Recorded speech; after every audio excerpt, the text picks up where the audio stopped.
बिस्मिल्लाहिर्रहमानिर्रहीम। मैं हूं डॉक्टर आरिफ, आप देख रहे हैं लाइफस्टाइल का चैनल। आवारा बिल्ली अगर किसी को काट जाए, काट के फिर वो भाग गई है, तो भागने के बाद यही समझें कि वो बिल्ली जो है वो एक जानलेवा बीमारी आप पर मुसल्लत कर गई है, ट्रांसफ़र कर गई है बीमारी। ऐसी सूरत हाल में आपको बहुत ज़्यादा चौकन्ना रहना है, क्योंकि ये ऐसी बीमारी है कि ये जैसे रेत की मुट्ठी अपने हाथ में ली हो तो सारी की सारी रेत नीचे गिर जाती है। बिल्कुल ये बीमारी ऐसी है कि हम अपने प्यारों को अपने सामने ही तड़पते, जान गंवाते देख लेते हैं, पर हम कर कुछ नहीं सकते। ऐसी सूरत हाल में आज वीडियो इसलिए नागुज़ेर हो गई। कुछ दिन पहले हमने ऐसा ही केस जो है वो अपने एरिया में देखा और उसमें भी यही मामला हुआ, तो सोचा कि इस पे वीडियो जो है फ़ौरन से पहले रिकॉर्ड कर दी जाए।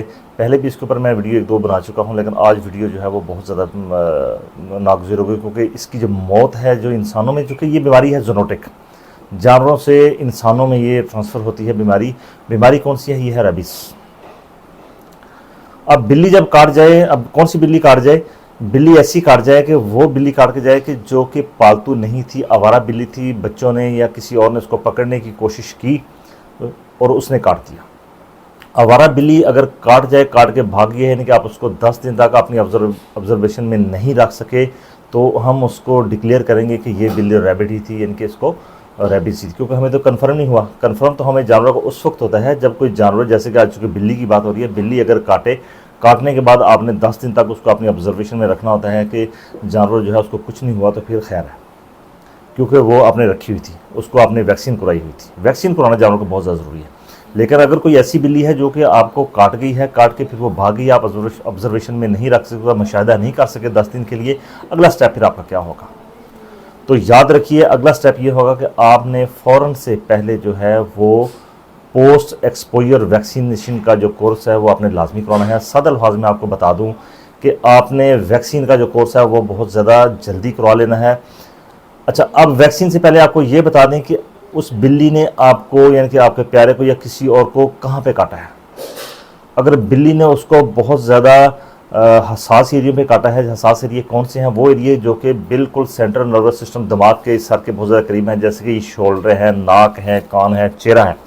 अगर यहाँ पर उस बिल्ली ने काटा है तो आप ये अंदाज़ा कर सकते हैं कि बहुत जल्दी जो वायरस है वो सेंट्रल नर्वस सिस्टम में, दिमाग में, हराम मगज़ में ट्रांसफ़र हो जाएगा और बीमारी की अलामत शुरू कर देगा। क्योंकि अगर ये रेबीज़ की अलामत एक दफ़ा शुरू हो गई, फिर इसका पूरी दुनिया में कहीं भी इलाज नहीं है, फिर सिर्फ मौत यकीनी है। ऐसी सूरत हाल में क्या करना है? ऐसी सूरत हाल में सबसे पहला जो आपने काम करना है, क्योंकि ये मैं आपको इल्म दे रहा हूँ, आपने ये करना है, जहाँ पर काटा है वहाँ पर कम से कम 5 मिनट तक आपने ज़ख्म को साबुन से अच्छी तरह से बार बार धोना है, ताकि जो ज़्यादा से ज़्यादा जो वायरस गया है वो वायरस जो है वो ख़त्म हो जाए। और दूसरा ये है कि जो कि ये वायरस जो है, इसकी बाहर वाली जो परत होती है ये लिपिड, जिनकी चर्बी से बनी होती है, जितना आप साबुन से इसको धोएंगे, अगर वहाँ पर वायरस रह भी गया है तो वो काफ़ी हद तक जो है वो कमज़ोर पड़ जाता है। तो जितना ज़्यादा ज़ख्म से वायरस बाहर आप धो के निकाल सकते हैं वो ज़्यादा बेहतर है। इसके बाद पायोडीन आप लगा सकते हैं, देसी नुस्खे जात में आप उसके ऊपर हल्दी लगा सकते हैं। लेकिन फ़ौरन से पहले जो काम करने वाला है, जिसके लिए मैंने ये वीडियो बनाई है, वो ये है कि वैक्सीनेशन का जो कोर्स है वो आपने बहुत जल्दी शुरू कराना है। सिर्फ वैक्सीनेशन का कोर्स नहीं शुरू कराना, बल्कि वैक्सीन के साथ इम्यूनोग्लोबुलिन्स भी लगवाने हैं। इम्यूनोग्लोबुलिन्स क्या है? इम्यूनोग्लोबुलिन्स जो है वो ये चीज़ है कि जो वैक्सीन आपने अपने आप को करानी है, उस वैक्सीन से 15-16 दिन के बाद जो ताकत, जो एंटीबॉडीज़ बननी है, वो एंटीबॉडीज़ पहले ही इम्यूनोग्लोबुलिन्स की शक्ल में बने हुए हैं। इम्यूनोग्लोबुलिन्स जो है ये दो तरह के मार्केट में अवेलेबल है, एक ह्यूमन बेस है और एक इक्वाइन बेस है। ह्यूमन बेस जो है वो ज़्यादा बेहतर है, क्योंकि इस पर मैं ज़्यादा फोकस नहीं कर रहा। फोकस इस समय इस पैगाम की तरफ कर रहा हूँ कि आपने फ़ौरन से पहले वैक्सीनेशन करानी है। वैक्सीनेशन के साथ साथ इम्यूनोग्लोबुलिन्स लगवाने हैं, ताकि इम्यूनोग्लोबुलिन्स जो होते हैं ये फ़ौरन से पहले इंसान को लगेंगे। लगने के बाद 24 घंटे के अंदर अंदर ये प्रोटेक्शन दे देंगे, इनके वायरस को किल कर देंगे। उसके बाद जो वैक्सीन का जो कोर्स है वो जारी रहेगा। वैक्सीन के कोर्स के 4 से 5 इंजेक्शन जो है वो लगते हैं। उसका जो शेड्यूल है वो आपको, जो डॉक्टर साहब आपको सजेस्ट करेंगे, वहाँ पर आपने इस कोर्स को पूरा करना है, जैसे कि 0, 3, 7 और 14 डेज़, बाज़ का 28 डेज़ पे भी चूँकि इसका शॉट जो है वो लगता है। अब आ जाते हैं इम्यूनोग्लोबुलिन्स की तरफ। इम्यूनोग्लोबुलिन्स चूँकि हर शहर में अवेलेबल नहीं है, ये बड़े शहरों में अवेलेबल हैं। कोशिश ये कीजिए कि खुदा न खासा कहीं ऐसा केस हो गया है तो आपने फ़ौरन से पहले डॉग बाइट सेंटर जो है वो बड़े शहरों में बने हुए हैं, वहाँ पर आपने चलेंगे। जैसे कि लाहौर में एक डॉग बाइट सेंटर बना हुआ है, वहाँ आप चलेंगे, वहाँ पर जो माहिरीन बैठे हुए हैं वो आपकी हिस्ट्री लेंगे और फ़ौरन से पहले आपको ये दोनों चीज़ें सजेस्ट कर देंगे, वैक्सीन प्लस इम्यूनोग्लोबुलिन्स।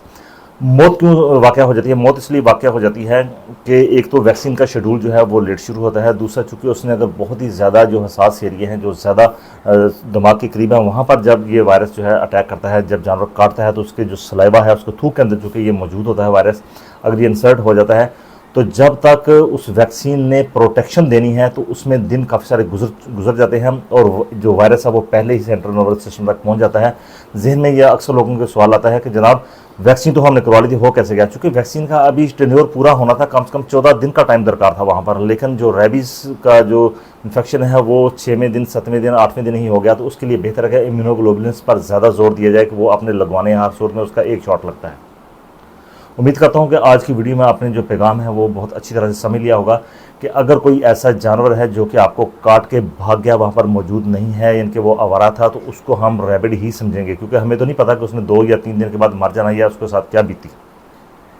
तो ऐसी सूरत हाल में ये दोनों चीज़ें आप पर जो है वो ये ज़रूरी हो जाती हैं। इसी तरह अगर हम जानवरों की बात करें तो जानवरों को भी अगर किसी बिल्ली ने काट लिया है या किसी न्योले ने या डॉग ने काट लिया है तो उसके लिए भी वैक्सीनेशन का जो कोर्स है वो फ़ौरन से पहले जो है वो स्टार्ट करना पड़ेगा आपको। तो इसके अलावा आपका किसी किस्म का और भी कोई सवाल रहता है तो आप मुझसे कमेंट कर सकते हैं।